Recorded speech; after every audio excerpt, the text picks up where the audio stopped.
अभिभावकगण, हम उम्र भाइयों, माताओं और बहनों, सबसे पहले आप सब लोगों को हमारे साथियों ने बतलाने का काम किया कि आज जो है लारनपुर अतिरिक्त प्राथमिक स्वास्थ्य केंद्र जो 1996 में ही स्वीकृत हुआ था और उस समय बिहार सरकार के माननीय मंत्री स्वर्गीय मुंद्रिका प्रसाद यादव जी बिहार के स्वास्थ्य मंत्री हुआ करते थे। उन्होंने लारनपुर अतिरिक्त प्राथमिक स्वास्थ्य केंद्र की स्वीकृति दी थी और उस समय हमारे स्वर्गीय पिताजी यहाँ के विधायक थे, लेकिन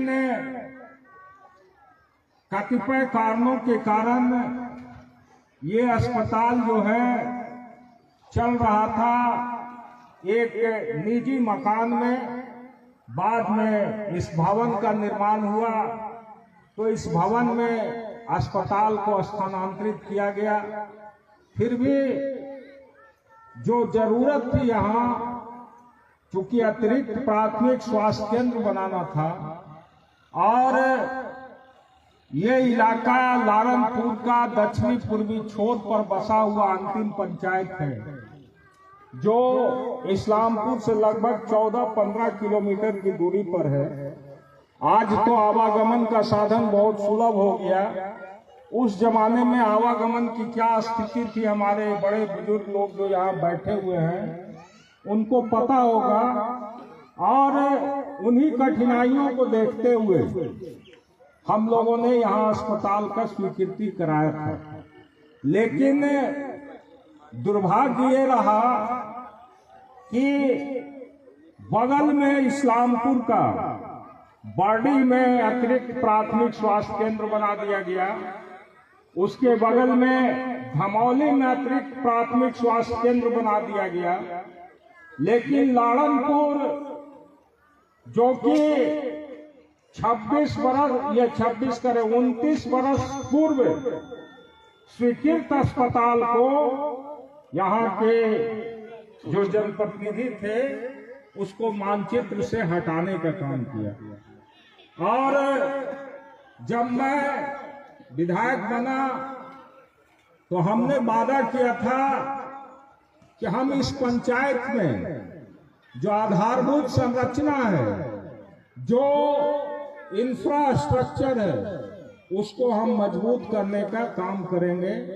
और उसी के तहत सबसे पहले हमने जीतने के बाद उच्च विद्यालय लारनपुर का भवन का स्वीकृति कराया और भवन का शिलान्यास हमारे माननीय शिक्षा मंत्री प्रोफेसर चंद्रशेखर जी आकर किए थे। आज भवन बना है, लेकिन अभी उसका बाउंड्री वॉल बनना है, उसका गेट का निर्माण होना है, बच्चों के लिए अंदर में बॉयज और गर्ल्स के लिए टॉयलेट की व्यवस्था होनी है, कॉमन रूम बनाना है, पुस्तकालय का व्यवस्था करना है। ये सारी चीजों का व्यवस्था करना है और हम लोग इसको बहुत जल्द 3 से 4 महीना के अंदर सारा चीज स्कूल में व्यवस्थित करने जा रहे हैं। और व्यवस्थित करके हम इस स्कूल को एक मॉडल स्कूल बनाना चाहते हैं। क्योंकि मैं तो इस विद्यालय में नहीं पढ़ा, लेकिन हमारे बहुत सारे पूर्वज इस विद्यालय से पढ़ करके अच्छे अच्छे ओहदे पर जाने का काम किए। और जिस समय विद्यालयों का अभाव था, उस समय लारनपुर उच्च विद्यालय में हम समझते हैं 15-15 किलोमीटर से पैदल चल करके लोग पढ़ने के लिए आते थे। और यहाँ का शिक्षा के बारे में हम अपने गांव के लोगों से, अगल बगल के लोगों से सुनते थे कि एक अच्छा विद्यालय लारनपुर है और उसको हम लोगों ने स्थापित करने का काम किया। तो अभी जो ये अस्पताल है, इस अस्पताल में 8 बेड का अस्पताल ये बनेगा और साथ में डॉक्टरों के रहने के लिए आवास का भी व्यवस्था होगा, 4 दीवारी भी बनेगी। और मैं अपने तरफ से ये भी प्रयास करने जा रहा हूं कि जब अस्पताल बन जाएगा तो इस्लामपुर विधानसभा क्षेत्र का जो कुछ इलाका जहां पे अस्पताल है लेकिन एम्बुलेंस के अभाव के चलते गरीबों को दोहन और शोषण किया जाता है, उसको उचित इलाज के लिए उचित जगह पर पहुंचाने में काफी पैसा लिया जाता है। तो मैं अपने फंड से एम्बुलेंस की भी व्यवस्था करूंगा। यहाँ भी इस्लामपुर में भी और हमारा खुदागंज का जो अस्पताल है वो भी बन जाएगा तो वहाँ भी, और तिल्हाड़ा में हम लोग अस्पताल बनवाए हैं वहाँ भी, एक अंगरसराय में। क्योंकि हमारा मानना है कि विकास किसी जाति धर्म और मजहब का नहीं होता, विकास आम जनता की होती है। और लोकतंत्र में जनता जो है सबके लिए है, सबका एक दिन सबको उन्हीं के पास जाना है। इसलिए खास करके इस पंचायत में हमने न कभी कोई राजनीति किया और न कोई किसी के साथ किसी तरह का भेदभाव किया। जो भी हमारे पास आए हमने सबको अपना भाई चचा अभिभावक मान करके मदद करने का काम किया और इलाके का विकास के लिए काम किया। चूंकि जब मैं यहीं पे पैदा होने के बाद भले हम लोग पढ़ाई लिखाई बाहर किए, लेकिन जन्म स्थान जब हम लोगों का यहाँ है तो यहाँ से स्वाभाविक है लगाव रहेगा ही। और हम इस पंचायत को कोई राजनीति के माध्यम से देखना भी नहीं चाहते। अभी जो भाई साहब पंचायत अध्यक्ष जी बोल रहे थे, पहले हम लोग साथ में काम करते थे, जनता दल यू में गए हैं, अच्छी बात है, राजनीति करने के लिए कहीं जाना चाहिए, उस पर हमारा कोई टीका टिप्पणी नहीं है। लेकिन मैं इस पंचायत के लोगों से ये कहना चाहता हूँ कि आपने जनप्रतिनिधियों को स्वर्गीय कृष्णवल्लभ जी के मरने के बाद 20 वर्ष तक 4 एमएलए आप बनाए। रामस्वरूप बाबू विधायक रहे, राजीव रंजन जी रहे, चंद्रसेन जी रहे, और सब लोगों को आप लोगों ने महिमा मंडित किया। लेकिन विकास का भी हिसाब उनसे लेना चाहिए, विकास का भी काम उनसे पूछना चाहिए था कि आपने इस इलाके के लोगों का क्या विकास किया। इसलिए घर का आदमी घर का ही होता है। हमारे यहाँ किसी की पहचान का संकट नहीं है, किसी को आने जाने में कोई कठिनाई नहीं है। और हमने कहा कि मैं सबको अपना परिवार समझता हूँ और उसी समझ के हिसाब से हम इस पंचायत में अपना राजनीति करते हैं। इसलिए हमको थोड़ा तकलीफ जब हुआ जब लोकसभा का चुनाव था, हम लोग तो घूमे नहीं सब लोगों के बीच, लेकिन जो परिणाम हमने देखा बहुत तकलीफ हुआ उस परिणाम से। और लगा कि पता नहीं क्या सोच है लोगों का, जो एक दिमाग में हमारे विरोधी कुछ लोग भ्रम पैदा करते हैं कि हमारे स्वजातीय लोग जो हैं गरीबों पर जुल्म करते हैं, अत्याचार करते हैं, उनको मदद नहीं करते हैं, इस वजह से हम लोग इनका विरोध करते हैं। लेकिन अब बताइए, इस पूरे पंचायत का बनावट आप जानते हैं। हमारे जो लोग हैं हम समझते हैं यदि कोई गड़बड़ करता भी होगा तो हमारे जैसा व्यक्ति उसको कभी प्रश्रय नहीं दे सकता, हमारे जैसा व्यक्ति उसको कभी मदद नहीं कर सकता। इसलिए कि हमारी सोच है सबका साथ सबका विकास। तो जब सबका साथ सबका विकास की हम बात करेंगे तो निश्चित रूप से हमारे नेता आदरणीय लालू प्रसाद यादव जी कहते हैं कि विकास का मतलब है कि समाज के अंतिम पंक्ति में बैठा हुआ जो व्यक्ति है उसको जब तक समाज के मुख्य धारा में नहीं जोड़ा जाएगा तब तक कोई विकास की बात करना बेईमानी होगी।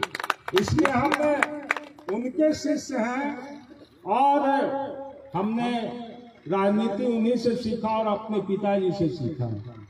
और दोनों जिस रास्ते पे चले, इन लोगों ने हमेशा जुल्म, अत्याचार, शोषण, उत्पीड़न के खिलाफ लड़ाई लड़के एक समृद्ध समाज बनाने का काम किया है।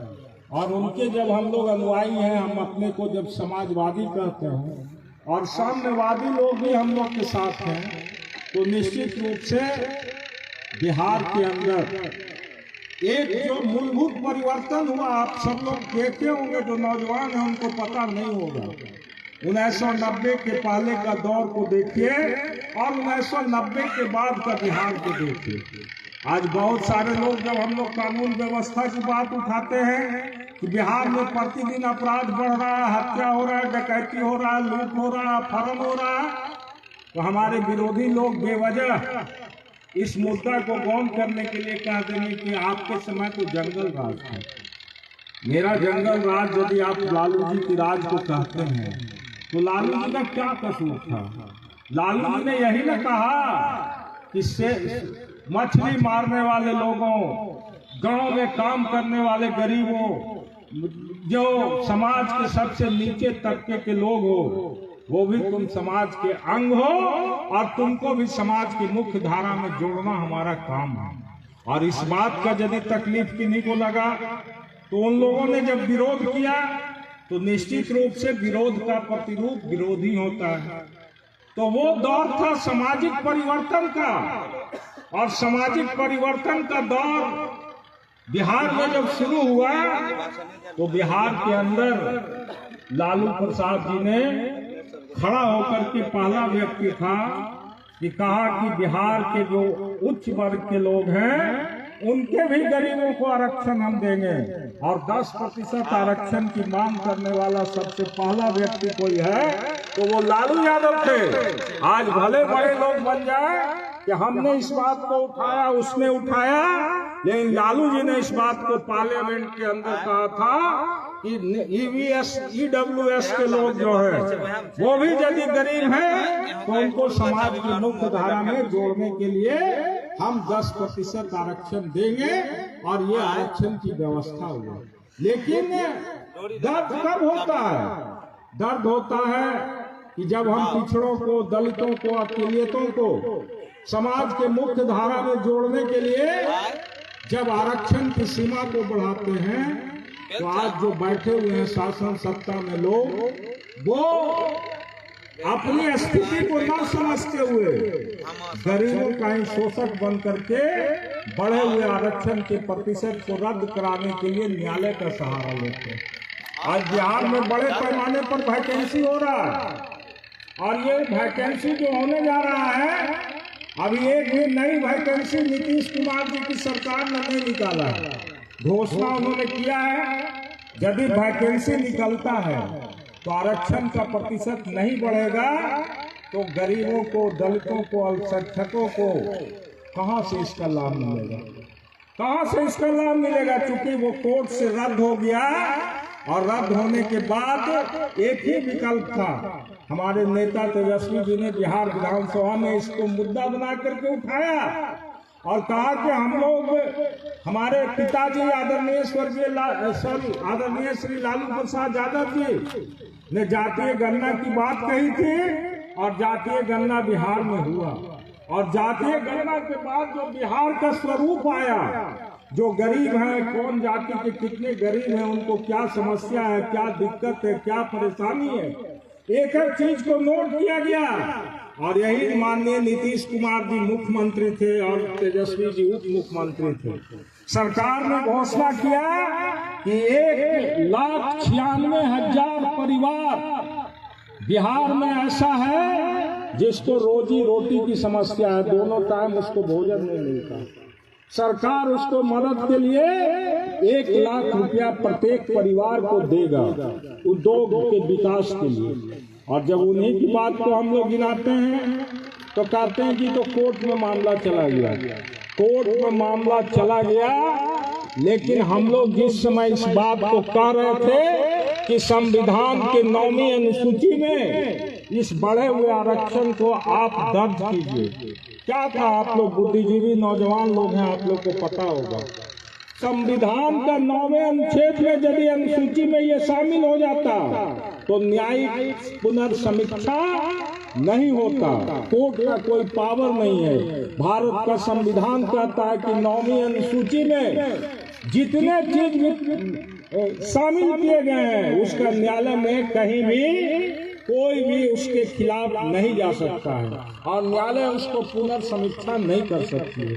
तो सरकार का ये कहीं न कहीं मंशा था कि न्यायालय में ले जाकर के उनके साथ चलने वाले जो लोग हैं उसको खत्म करा दो।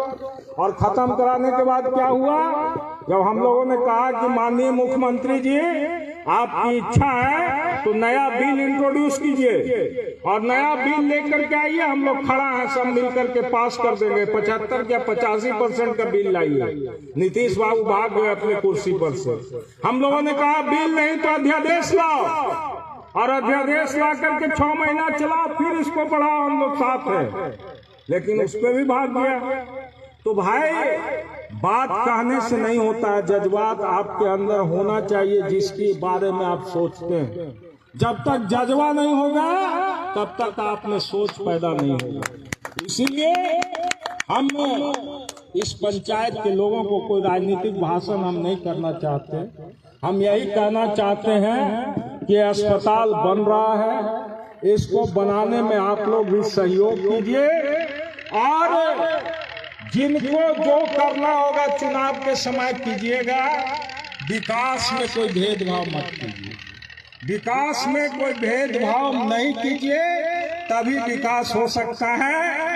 और यदि कुछ लोग समझते होंगे कि हम ही लोग सहयोग करेंगे तो ये विधायक बनेगा, तो ये भी भूल है।